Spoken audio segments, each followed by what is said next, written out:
Additional aids and services are available to individuals with disabilities.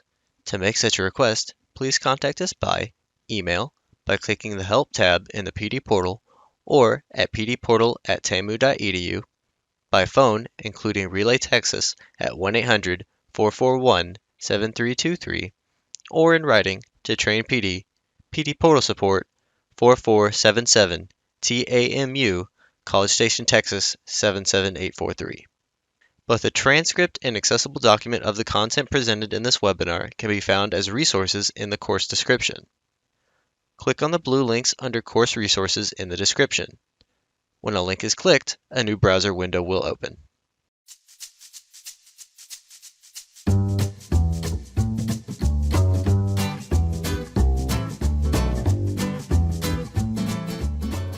So at this time, I would like to welcome our first presenter, Maria Mauro. And Maria is a program specialist with TWC's Adult Education and Literacy Department. Growing up in the military family and having served in the U.S. Navy, she's held many job titles, from working as a sales associate in Japan, serving as a medic to the Marine recruits, to helping people with disabilities obtain and maintain employment as a vocational rehabilitation counselor.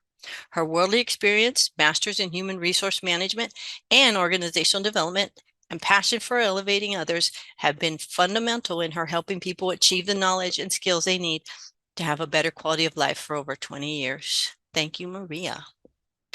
We also have our presenter, Erica Barton.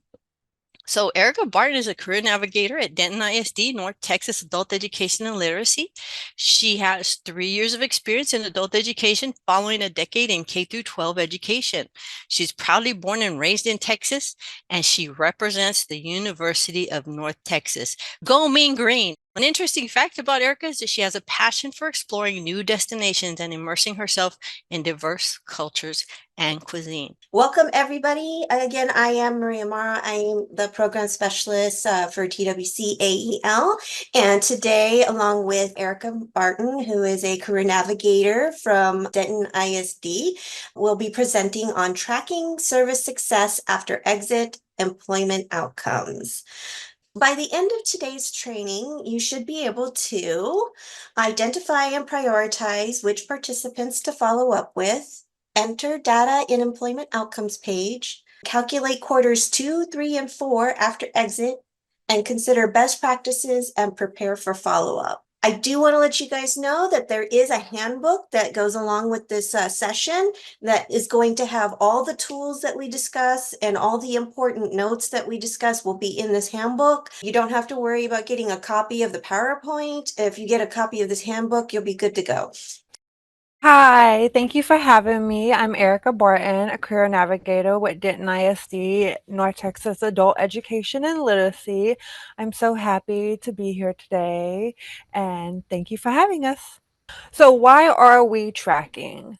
We track students because it enables our program to record the success of our students for state documentation, reporting, measuring, and collecting earning information. It empowers us to persist in serving our students and enhancing our communities. Reporting student success for state documentation. This data also aligns with the goals of the Texas Workforce Innovation and Opportunity Act, WIOA, and keeps us on track to make sure that we're increasing student skills for better job opportunities and higher level positions. Also, AEL must report the data to the federal government. Targets change every year, and it is important to be aware of where to access this information. The annual performance targets can be found in the commission discussion papers. I just want y'all to know it's important to remember that we are not just an ESL or GED program. AEL is so much more than that. Whether you realize it or not, you are providing services to help someone reach their education and ultimately their employment goals, so that they will eventually be able to either maintain, obtain, or advance in employment. The information entered in Teams helps to tell a story of how funds are connecting people to employment and the wages earned from employment after exiting AEL services. So who are we tracking? In Teams, all exiters are in the denominator for employment-based measures, not just the ones that complete IETs. This may seem overwhelming at first, but just remember that not everyone exits at the same time. So you should be able to group people by when they exited and can follow up with them in smaller groups. A best practice could be using a spreadsheet to help you keep track of when someone exited and when they need follow-up. And I'll get more into calculating quarters in a moment. Once you have your list of individuals to follow up with, the first step is to prioritize. Number one on the list will be individuals who lack a social security number. We still use the data match against UI records for any participant that has reported a social security number. And of course, this is why it's so important to get the social security number at enrollment, because we can rely on that data match to kind of help us with most of the work. Also, at the top of your list should be those who have or do not have a social security number, but are working 1099 jobs or are self-employed. These individuals' wages are not often reported in the UI wage system. These will hopefully include all the participants if you provide an entrepreneurship IET. Next is to review the profiles for the rest to make sure the employment data was captured. Don't just assume because you have entered their social security number in Teams, the employment information will be captured. Because if someone is working for a small business, again, UI may not be receiving their wages. When a business is considered a small business, especially if they're like 50 employees or less, they do not have to report to the UI. Larger companies have to report to UI. That's something to consider when somebody's telling you they got a job, the size of the company that they might be working for, and that will determine how you get some of your information. If you haven't run into this already, you may in the future receive some resistance from previous participants to provide you employment information because they're worried about possibly losing their benefits. Many of the people we serve are also receiving SNAP benefits or other types of benefits. They have to maintain a certain income in order to keep receiving those benefits. And so they get scared to give us the information. But we're not here to report on them or tell on them. The information we gather is just aggregate data for performance purposes. So what this means is that participants, they don't need to worry about losing their benefits since no other entity will be looking at their employment information that's entered in Teams. If any of you have seen the reports we send from I3, it's all just numbers for a particular measure. For example, the aggregate data being pulled could be something like how many participants obtain employment and what they receive training in, or how many participants increase their wages after participating in the program. It's just a number. We don't look for anybody's personal information and we don't share their personal information. This is also why it's really important to establish rapport and start preparing participants early on by making them aware that after they exit the program, regardless of whether they complete it or not, that your program will be reaching out to them to find out if they are working or going to school or something else. So now let's start getting into entering the data into Teams. And first, opening up the employment outcome page. I have some screenshots here and I have certain things highlighted in different colors. So the first thing you would do from the participant page is click what I have not circled, but I guess rectangled in green, which is the employment outcomes. And then from employment outcomes, you're going to click what's in purple, add employment outcomes. And then it's going to take you to the employment outcomes details page. Please note that all the fields with a red asterisk are required fields and they must be filled or you will not be able to save the information. The required fields will change depending on if you select UI employment or non-UI employment. For the purposes of this training, I have selected non-UI employment. I'm going to go over all those different asterisk areas. The first section is quarter and year applied. In these drop-down menus, you're going to select the current quarter and year the information is being entered. Do not mistake it with the quarter and year that they obtained employment. It's when you are entering this information, when you got the information. It's also important to know that the quarter applied goes by a regular calendar year, not an AEL program year. Let's look at a tool that will hopefully help. Here we have the exit quarter applied tool. And quarter applied may seem confusing at first, but with this handy tool, it will hopefully make things easier. This tool shows you second quarter after exit, third quarter after exit, and fourth quarter after exit. A copy of this is in the handbook that's provided. It's important to remember that any participant that exits the program will be in the denominator for employment outcomes. What are we looking at here? Up here on the slide, you'll see that we have second quarter after exit is about 6 months after exit. Third quarter is about 9 months after exit, and fourth quarter is about 12 months after exit. And the reason that I'm emphasizing about is because employment can be obtained anytime in that quarter, and we can check anytime within that quarter. They do not have to be employed all 3 months or in the exact date that they exited. 6 months after they exited, or 9 months after they exited, or 12 months after they exited. It doesn't have to be that exact month or date. It just has to be within that quarter. So for example, an individual exits in January and obtains employment September, which would be their second quarter after exit. This still counts even though it wasn't obtained exactly 6 months later, but within that quarter. I also want to remind you that if someone is still receiving any AEL services, they are not in the denominator until they have completely exited the AEL program. Next, we're actually going to go ahead and we're going to move on to Erica. And Erica, could you please share with the group how Denton does their follow-up process? Yes. So here at Denton ISD, we do things a little bit different than the state guidelines. The first step that we do is we pull our biweekly POP report with all participants and contact information.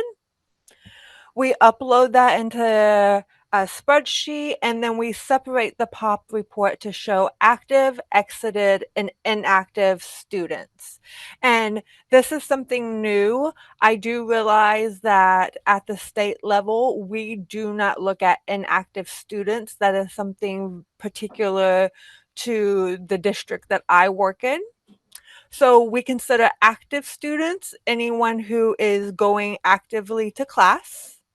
We considered exiters or exit students, anyone who has not received proxy or direct hours for 90 days. And here in Denton ISD, an inactive student is someone who has not received proxy or direct hours for 30 days. The third step is we are going to remove our active students and those who have not reached participant status. If our students have not reached participant status, we send them back to another department so our intake department can recall them to see what the issue is to get them back collecting hours. Our fifth step is invite inactive students to return to class or send a survey to the Exeter students. Number 6 is based on the received responses. If they are inactive students, we will update that in our system, make changes, and enter the follow-up details. For our exiters, we are going to enter participant notes and indicate actions and monitor and update exited students for 4 quarters after exit. Going a little bit deeper into what Denton does. So here in Denton ISD, we have 2 phases. Our first phase is our teachers are tasked with tracking students' attendance in the classroom for up to 29 days. So what that really looks like at our program is when a student goes to class, and let's just say the student misses 1 day or 2 days or 1 week of class, it is the teacher's responsibility to reach out to that student and say, I see that you've missed class. Is there anything that we can help you with? Is there anything that you need? What can we do on our side to get you back into class? That happens until day 29. The second phase comes in to follow up specialist, which I am Denton ISD's follow-up specialist. My title is Career Navigator, tracking student success and follow-up specialist. So I start to monitor students' progression 30 days after they do not receive direct or proxy hours. At the 30-day mark, we are sending out emails and text messages and calling students, telling them, hi, we recognize that you haven't been in class in 30 days. We were just reaching out to see if there's anything that we can do. Are you having a job change? Did someone get sick? Do you need a class transfer? Do you plan on coming back to our program? And those questions are really important so we know how to help the student. I would like to say that by doing this, we are able to retain about 10 to 20% of students to come back. Let's say we had 100 students. With my system, we will be able to bring back 10 to 20 students that have already gone inactive. Denton ISD reports on employment outcomes for the first, second, third, and fourth quarters after a student exits. We do all 4 quarters. We tell our students in the very beginning that this is the process that our grant requires us to take in order to keep our funding. We express that we are collecting information to use to show how our funds have helped our community and that they will not be reported anywhere else. And then we also let them know that they will be contacted upon exit so that we are able to start collecting that information. Another big thing is if an individual did not participate in an IET or did not complete program, providing updates on what is being offered at the AEL or referring to them to WFS for training they may be offering is a good way to follow up as well. So Erica mentioned that they check all 3 quarters, second, third, and fourth. You do not have to check employment during the third quarter, but you do need to find out if they were employed during the third quarter if you wait to do the follow-up in the fourth quarter. It's a best practice to check in every single quarter. You don't have to do it in the third quarter, but if you're doing it in the fourth quarter, you need to find out, oh, were you working in the third quarter too? You guys can decide how you want to do that. Now we're going to check to see how well you guys are understanding the quarters, because I know the quarters tend to be the most confusing. Again, with the quarters, they're by regular calendar year. They don't go by the AEL program year. So our first quarter, which is July, August, September, is actually the third quarter for when you're counting the exit quarters. Hopefully the tool will be helpful and let you know which quarter you're in and are reporting. Let's go ahead and start with this little game to try to make sure that you guys are getting the quarters. And we're going to start with Ron. So Ron completed his IET in August of 2024. In September of 2024, he obtained employment at an auto mechanic shop. When is his second quarter after exit and when is his fourth quarter after exit? If you go to exit quarter 3, they exited during that quarter there because Ron exited in August. So right next to it, the second quarter after exit is going to be January through March of the next year. And their fourth quarter after exit is going to be July through September of the next year. So hopefully that makes it a little easier to understand how to read the tool. Moving on to Luna. So with Luna entered the program with employment at a local pet shop. So she came into AEL with a job. She exited in March 2024 and continued working at the pet shop. So she came in and she left with the same job and she exited March 2024. So if we look up at this tool here, that's going to be in exit quarter 1. And then in October of 2024, she got a higher paying job at the National Research Center for Fantastic Beasts. Does she still count towards third and fourth quarter? And this is a yes or no. Yes. That is correct, because it doesn't matter which job they have, just as long as they're employed and they have a job. Last one we're going to address is Harry. Harry completed his HSE and obtained employment at the Daily Prophet in the latter part of June 2024. In July 2024, he started participating in an AEL college prep class with the intention of entering post-secondary in August. When is his second quarter after exit? Okay, I think we have a winner. It says he hasn't exited yet. Oh, good. See, you guys are just too Still smart, receiving right? AEL. Yeah, he must Yes. exit.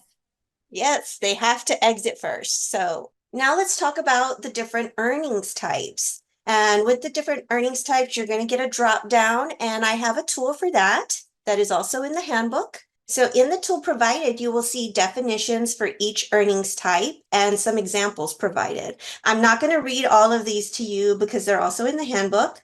However, I do want to focus on two that can get confusing, which are self-employment and contract employment, because people that are self-employed can also do contract employment. But there are some people that only do contract employment where they have signed a contract to work on projects for different companies for a specific amount of time. For example, a food truck owner is self-employed and they run their own business. They can sign a contract with a company or organization to be on that company site for the next 6 months from 6 a.m. to 2 p.m. and serve breakfast and lunch options. However, even without this contract, they can make money on their own. But a freelance IT programmer is only earning income when they enter into a contract with a company to work on a specific project for a specified time frame. Let's move on to searching for the employer. So when you search for the employer, you're going to get a little box that looks like this. And in the past, we have received questions about choosing the correct address. So when you start typing the employer name and you choose UI covered employment and you start typing the employer name, sometimes you can get that employer multiple times with different addresses. The question is, which one do you choose? And the answer is you use the address that's indicated on the wage data source that's provided by the individual or the employer that verified the information. So it could be something like their pay stub or their W-2. Or if you talk to somebody from HR or the manager, or you got some information via email or a verification letter, you're going to use the information that's provided on that. And this is because sometimes, and a college is a good example here. It shows the example of a college where main campus is where HR is at, but they have multiple campuses and the person might work at a different campus. And so they have a different physical address, but the address on their pay stub is the one from the main campus. And so that's the one that you use. Moving on to quarterly earnings. When we get paid, we actually have two wages to consider. We have gross wages and net wages. So gross wages are the amount agreed upon when accepting the job, promotion, or transfer. Your net wage is the amount that's received once all the necessary deductions have been made. So the amount that you agreed to is not actually what you take home, right? That's net wages are what you take home. TWC asks for the gross wages. So how do you calculate gross wages if the person doesn't get paid on a monthly basis? Well, you can use something called the WIOA wage conversion chart. Here is what it looks like. You can always Google WIOA wage conversion chart. There's a copy in the handbook. If you're looking at it electronically, the handbook electronically, the title of it is a hyperlink that will take you to the website that it's on. It is on the Department of Labor.gov website. And then also Dr. Escamilla made this awesome QR code for us right here that I also stuck in the handbook. If you want to scan that, it also goes to the wage conversion chart. So you have lots of different ways you can access this chart. And this is a really awesome chart because no matter which way the person is getting paid, you'll be able to convert it to the quarterly wages. And moving on to wage data source. So wage data source is the document you'll use to verify employment. And the documentation is only needed for employment information that you manually enter into Teams. In most cases, this will be non-UI employment when you select non-UI. If you select UI, a lot of the data the required fields will be automatically filled for you. But if you select non-UI, you're going to have to type a lot of stuff into Teams. And so you need some type of documentation kind of backing up the information that you entered. Basically, we're saying you didn't just make it up or whatever, that it's an actual, there's documentation proving the information you're entering. We also have a wage data source tool. And this again is provided in the handbook. And I would like to say all of these tools are eventually going to be in our Teams guide. We're still working on updating the Teams guide. And when the Teams guide is available, you'll see these tools in there as well. But in the meantime, you also have them in the handbook. So the different types of wage sources are listed here: pay stub, W-2, IRS 1099, employer verified, and then other. I'm going to focus on the two at the bottom, which is employer verified. Employer verified is a statement from the employer stating that an individual is employed by them, providing information such as the first day of employment, job title, hours worked per week, and etc. It could be a signed letter. A standard form is preferred, but if email is easier, that's fine, as long as you get the information that you need and entered into Teams and it has their electronic signature on there. For other, that's third-party verification most of the time. It could be IRS 1040 for self-employment, but majority of the time it's going to be third-party verification. Christina Mason had direct messaged me about something called the Work Number, and that's run by Equifax. And it's actually called the Work Number. Well, it's a company and they have a website and you can go in there. And if your organization has access to that, it is something that certain organizations do have to pay for, but certain nonprofits and stuff can kind of use it for free. This organization, you can go in there, you can put the person's information. It'll give you their last employment, their dates of employment, or their current employment, majority of the information that you need. There are others. InVerify is another one that's most commonly used. And I know there are others, but I don't really know them off the top of my head. But those are examples of third-party verification.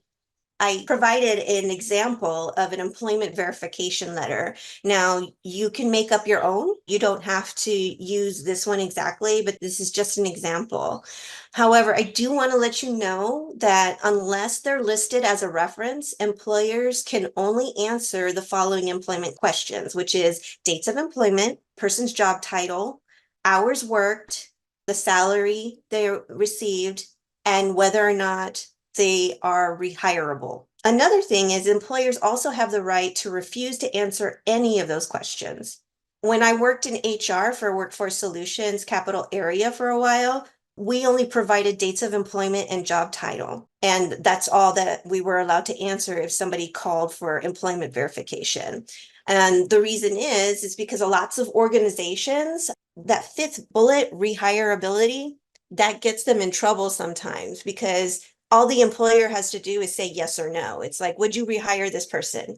And if they say no, and they don't explain anything beyond that, it could hurt the chances of the person getting a job with the new employer. Because if the new employer is doing the verification employment and they're like, oh, well, they wouldn't hire them back. Well, I don't know if I want to hire this person because it might be something bad, right? That's why a lot of employers kind of veer away from answering all of them and only answer certain ones. So after wage data source is employer information. And if you choose UI covered employment, this should autofill.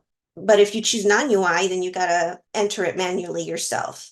The start date is the date when they start working and are earning income. A good example of that is contract work or like a staffing company. They might get hired on with a company, but they're not on payroll until they actually start working. When they are actually on payroll, that's the date that you enter that they started working. Then we have a question and answer here. So if a person provided their social security number and employment information was entered when they enrolled, but the cross match is done later on the back end and has different information, will the cross match information overwrite what was manually entered?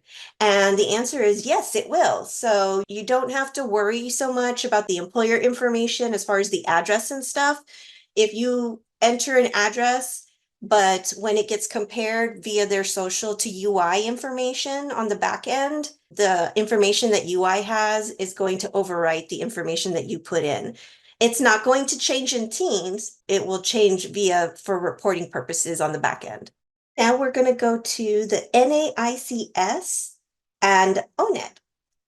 So NAICS stands for the North American Industry Classification System, and ONET stands for Occupational Information Network, which is a free online database that contains hundreds of occupational definitions. For these sections, you can start typing an industry or occupation in Teams, and it will auto-generate the industry and occupation for you.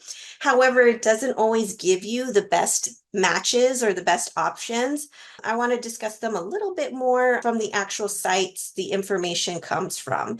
This is for the type of industry that the individual is working in. A concern that has been brought to my attention is that NAICS will correspond with the employer and not the occupation. So for example, if an individual reports getting a job at St. Bonaventure Hospital, they get a job at St. Bonaventure Hospital as a front desk receptionist. Their occupation is in the administrative and supportive services industry, but because they are working at a hospital, the NAICS area will autofill or only allow you to select healthcare. If this happens to you, it's okay. Although it may not feel right to you, the way the data is pulled on the back end will not affect your reporting.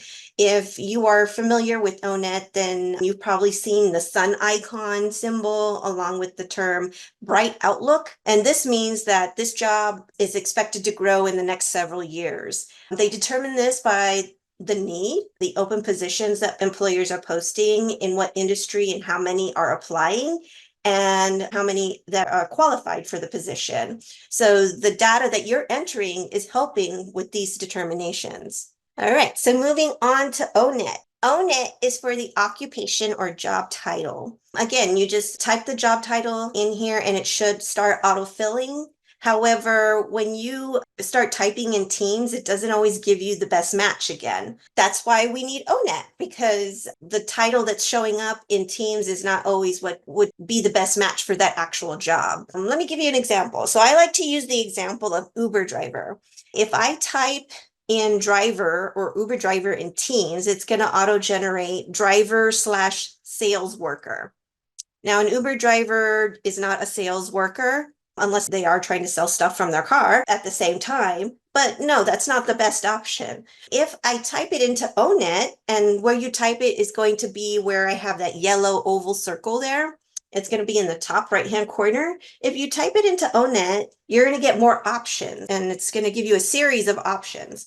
And next to those options, it's going to give you a little blurb about the occupation. So when you run that, you could see it's going to have taxi driver. And so an Uber driver most closely matches taxi driver. So you know that in Teams, that taxi driver is what you need to start typing in the Teams box. So the last section in the employment outcome details is the training related.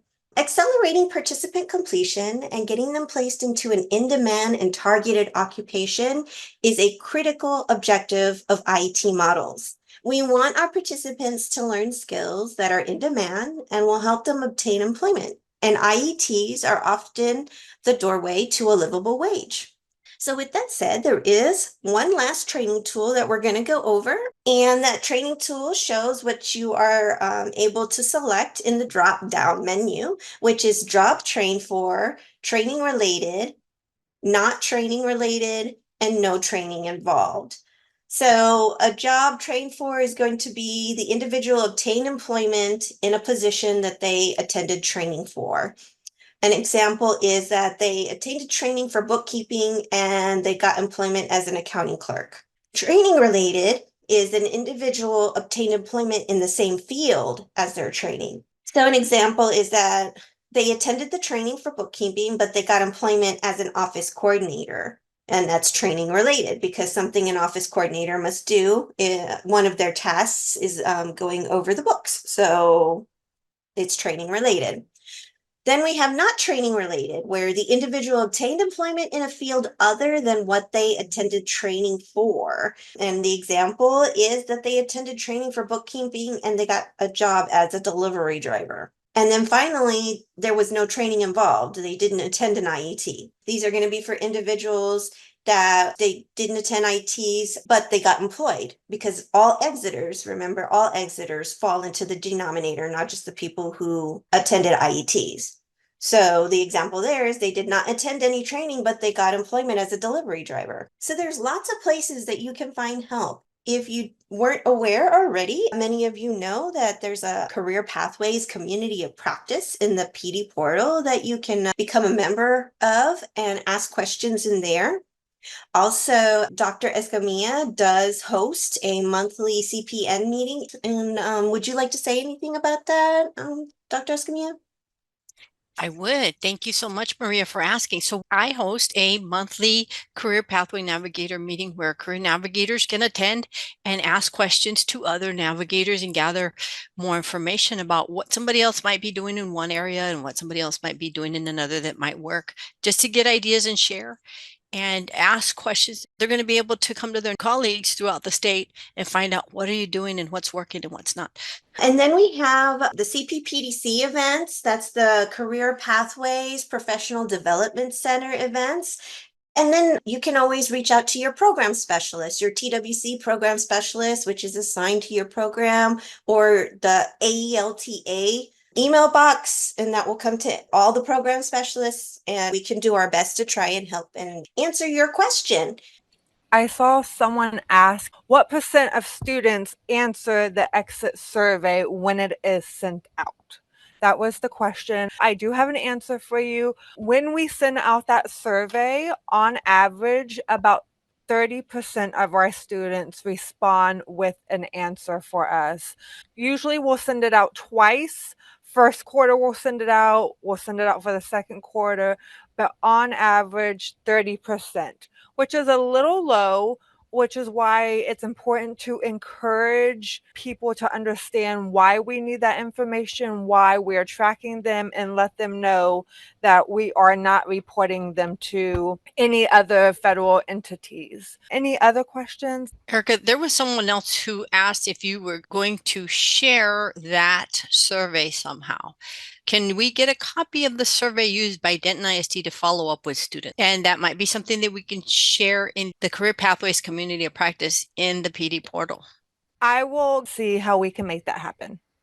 We do have some questions. The first one was, does the Pearl ask what size employer or number of employees the employee works for? Is there a place to check if a specific employer pays into UI? But if it's the Pearl, would the student know this information? It's not going to be something that the employee knows. And no, it's not added on the Pearl.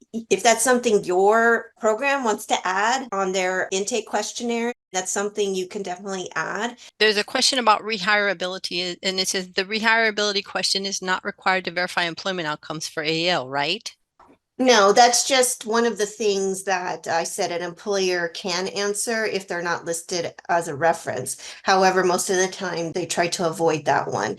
By law, those are the only 5 things that they can answer if they're not listed as a reference. Otherwise, they can get sued. Okay, we have another question. Are we able to use our local Workforce Solutions office to help with verifying employment, or do we need to go straight to the employer? That's a third-party verification. If you use your Workforce Solutions office, yeah, that's a good partnership. Yeah, if you can get the information from them, then that's fine. Because more than likely, if they're giving you the information, they got it from a reputable source. I know for Workforce Solutions, when I was a career counselor, we had to have documentation, and you can always see that if you can get a copy of the documentation that they got. Thank you so much. Again, thank you, Eric, and thank you, Maria. We hope you enjoyed this pre-recorded webinar. After you have passed the final test with a score of 80% or greater and have received your certificate of completion, please take a few moments to complete the course evaluation. Participant feedback helps Train PD at TCAL continue to provide high-quality professional development. To leave a course feedback, please go to the completed portion of your transcript. To do this, hover over the My Learning tab and select View Your Transcript. Click on the drop-down arrow next to the word Active and select Completed. Then, click Evaluate in the drop-down menu next to the course you just completed. Please note that your feedback is greatly appreciated.